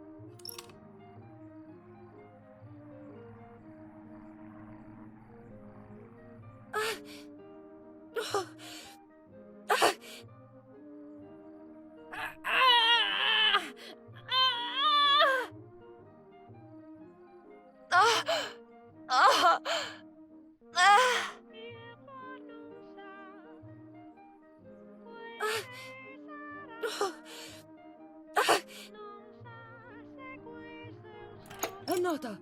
È nata! Sto male. Mi sento andare via. Andrà tutto bene.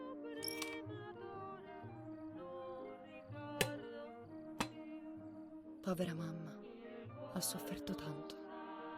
Io l'ho fatta soffrire tanto, fin da quando sono nata.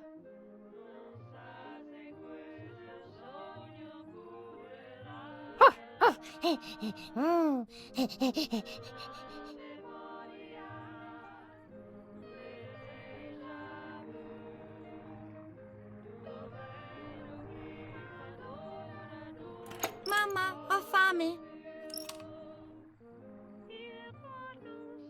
Non è ora di mangiare, piccola rompiscatole.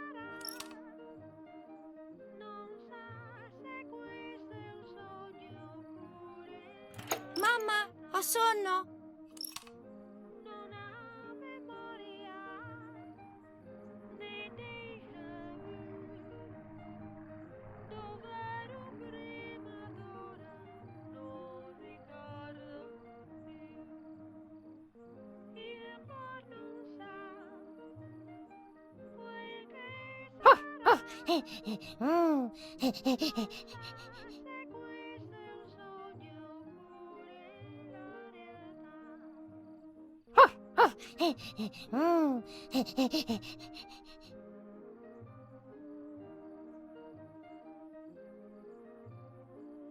Ora non si dorme, insopportabile piagnucolona!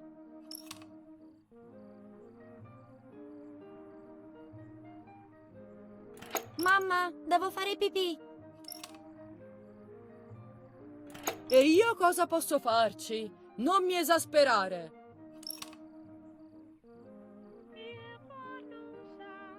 Mamma, ho sete.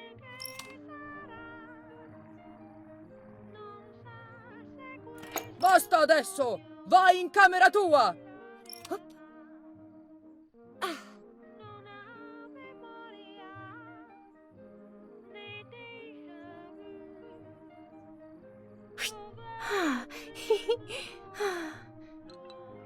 Sparisci dalla mia vista! Non ti sopporto più!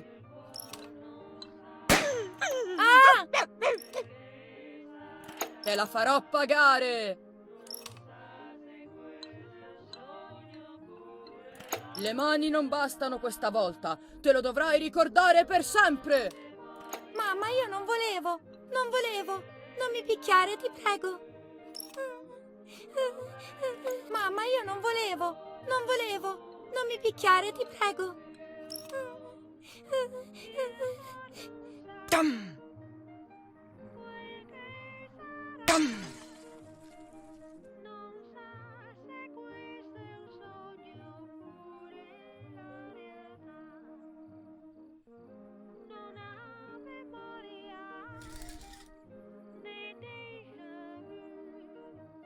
Questo è solo un gioco. È solo un gioco. La Dama Bianca ha detto che i miei ricordi perduti sarebbero tornati a farmi compagnia nei luoghi della mia infanzia felice.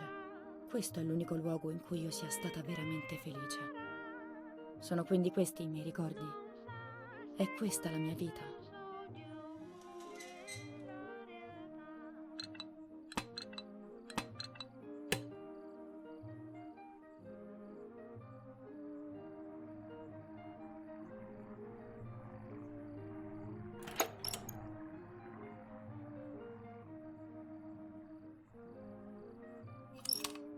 Vai subito a giocare con tua sorella!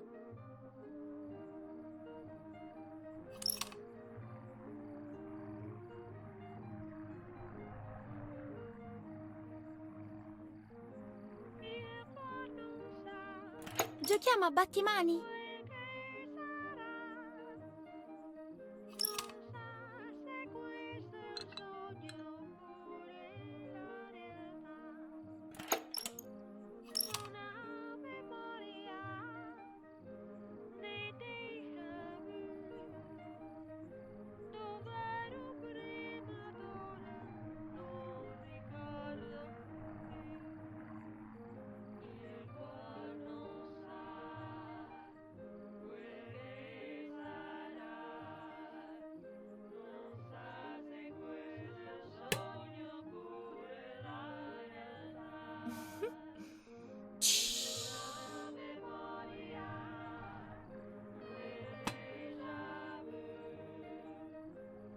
Ma cosa fai? Sei impazzita?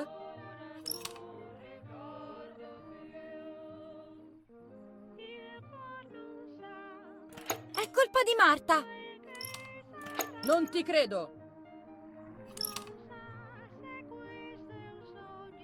Ti ho vista! Vuoi fare la furba?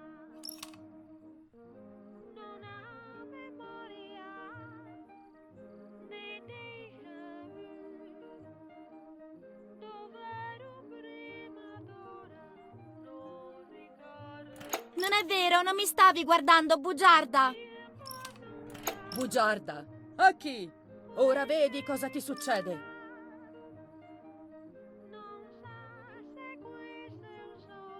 Vieni con me ora!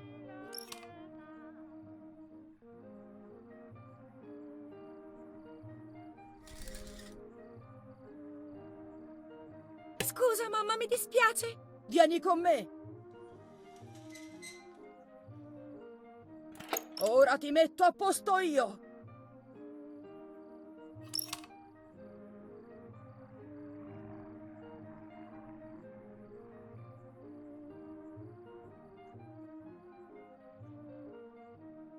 Scusa, mamma, non lo faccio più, prometto. Troppo tardi! Queste false lacrime non ti serviranno! Stai ferma!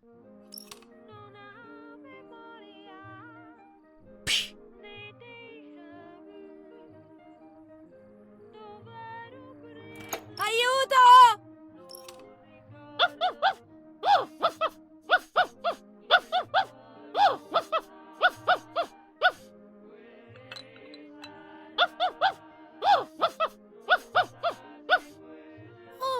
Ora ti faccio passare io la voglia di abbaiare! Lascia il mio cane!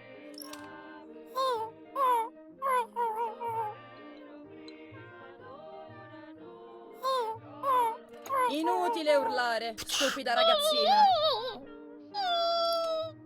No, mamma, ti prego!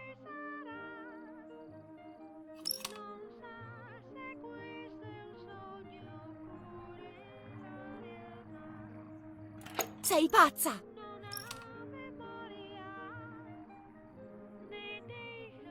Certo, ora ti faccio vedere quanto sono pazza!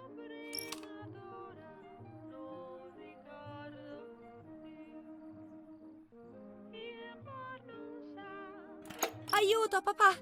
Aiuto! Inutile gridare, tuo padre non c'è, come sempre.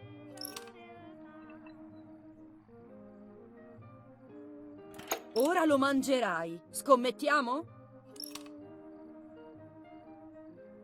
No!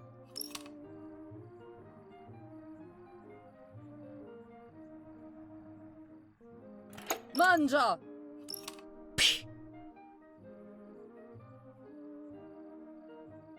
Non mangio!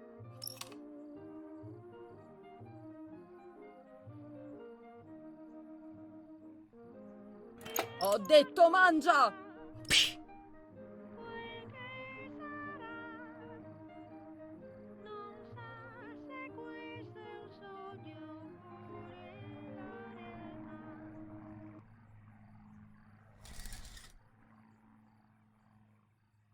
Stavo ricordando e non volevo ricordare oltre. Era troppo, tutto insieme. Non facevo in tempo a intuire che cosa era successo, che tutto si sconvolgeva di nuovo. E poi tirare fuori quei ricordi era come cercare di estrarsi un dente da soli. Quasi impossibile, troppo doloroso. La dama bianca mi aveva detto che la chiesa è un luogo sicuro, casa e madre dei suoi figli. Don Attilio. Dovevo parlare con lui. Lo dovevo chiamare al telefono.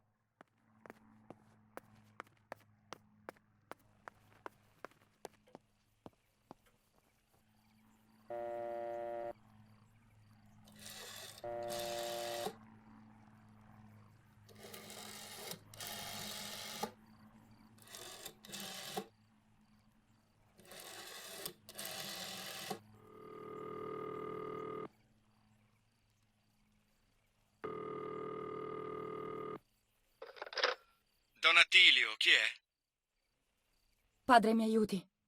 Sono tutti morti. Il babbo, la mamma, tutti. Giulia, vieni subito da me, non stare da sola, è pericoloso. Vieni in paese, potrai stare con me e mi racconti tutto, va bene? Va bene, padre, ma prima voglio giocare un po'. Giulia, non fare fesserie. Vieni subito qui in paese.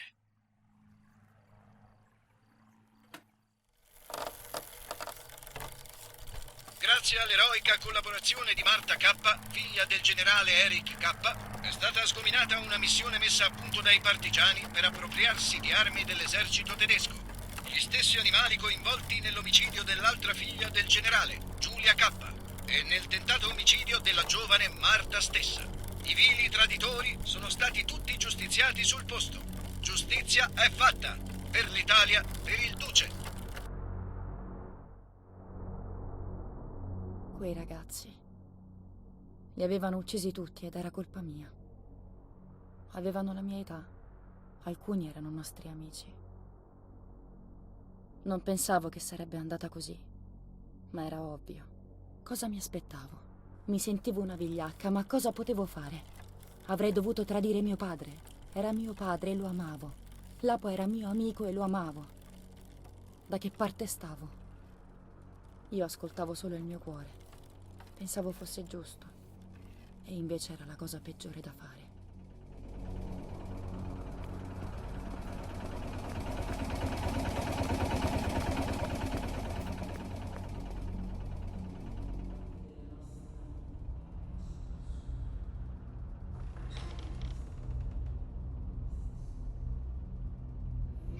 Varcata quella soglia persi definitivamente il contatto con la realtà.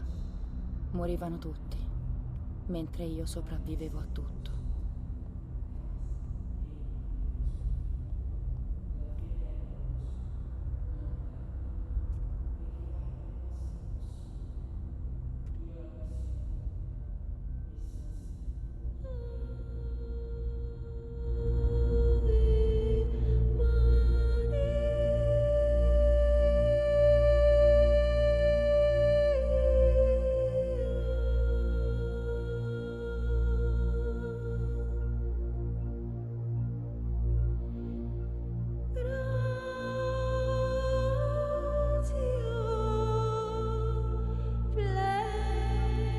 Non so come andarono le cose. Ricordo solo una grande luce e poi mi stavano facendo delle fotografie.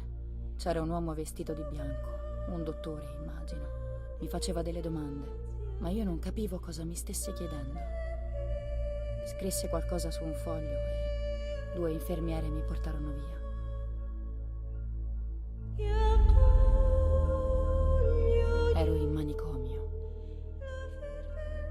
donne che parlavano da sole, altre che piangevano, altre che si cospargevano con i propri escrementi. Poi c'erano quelle violente, quelle che cercavano di farsi male in tutti i modi. C'era una giovane donna che si masturbava tutto il giorno, ininterrottamente, fino a lacerarsi i genitali. Allora la legavano a letto e lei urlava, bestemmiava e delirava per giorni, finché le ferite non guarivano e, slegata, riprendeva la sua attività. Quella donna ero io. Poi cominciarono a farmi delle iniezioni. Scuotevano tutto il corpo. Mi roppi un paio di vertebre e una caviglia. Si chiamava Cardiazol, mi sembra, o qualcosa del genere. Ero come un fuoco che non si vuole spegnere. Quando sembra soffocato, eccolo che divampa più forte di prima. Alla fine, però, vinsero loro. Smisi di urlare, di masturbarmi, smisi anche di pensare. Non ci fu più bisogno di alcuna terapia. Qualcosa era morto dentro di me. Ma ciò nonostante mi ostinavo a proseguire in questo viaggio doloroso. Ero più forte di quanto avessi mai potuto immaginare.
Chi sei tu? Aspetta, aspetta. Voglio delle risposte. Non andare via. Parlami di Marta, ti prego.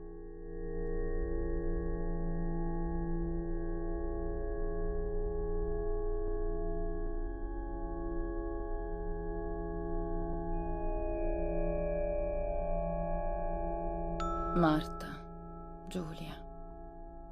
Non c'è più alcuna differenza. Io sono sia Marta che Giulia.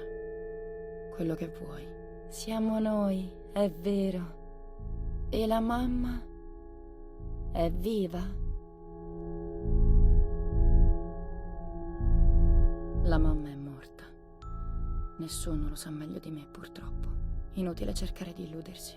Ho fatto quello che penso di aver fatto. Sì, maledizione. È successo veramente. L'ho fatta a pezzi e l'ho seppellita sotto il ponte. Tutto quel sangue. Oh mio Dio. Lo sapevo.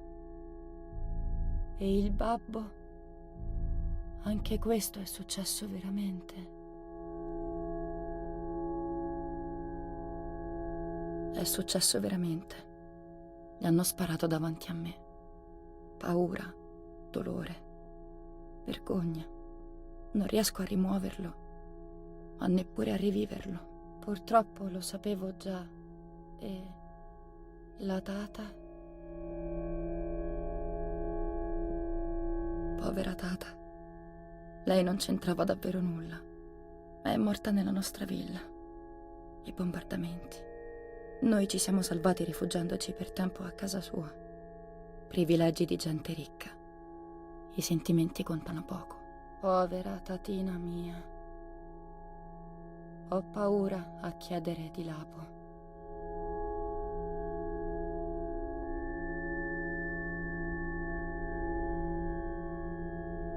Lapo è morto. È esploso su una mina. Amico di una vita. Si era messo nei guai e ha pagato. Come ricordavo, purtroppo. Un'ultima domanda. La gravidanza?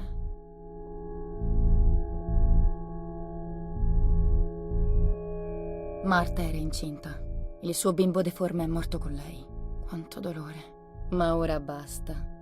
Tutte queste domande sono inutili. Non è vero? È tutto dentro di noi. Basta girare lo specchio. Non è tutto solo il riflesso di un'essenza inconoscibile. Poco più di uno spettacolo di marionette.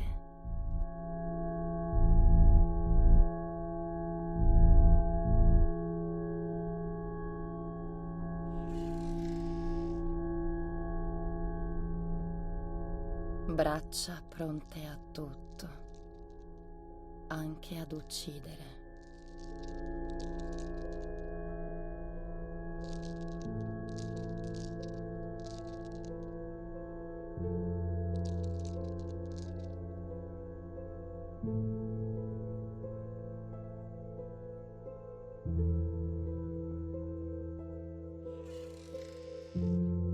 Gambe sempre pronte a scappare.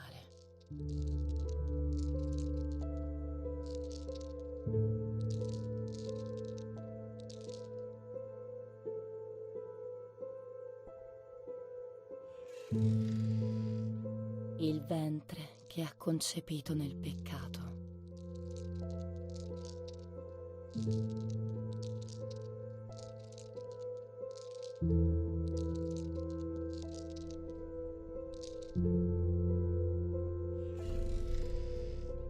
La mente, infine, per proteggerci, ci ha fatte diventare mostri. Comunque sia, non possiamo vivere così, non è vero? Ci penso io. Non devo preoccuparmi. Cercherò di dormire se ci riesco. Ci penso io.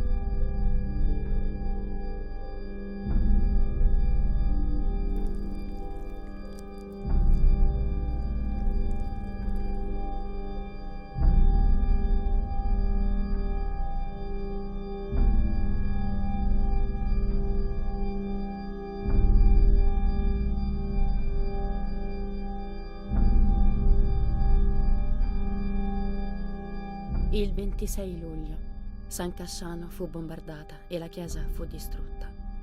Ma io non ero lì allora. Ero già in manicomio. Ancora una volta, testardamente, non ero morta. Le bombe non mi avevano uccisa ed ero sopravvissuta anche a me stessa. La prova più assurda, quella più dura.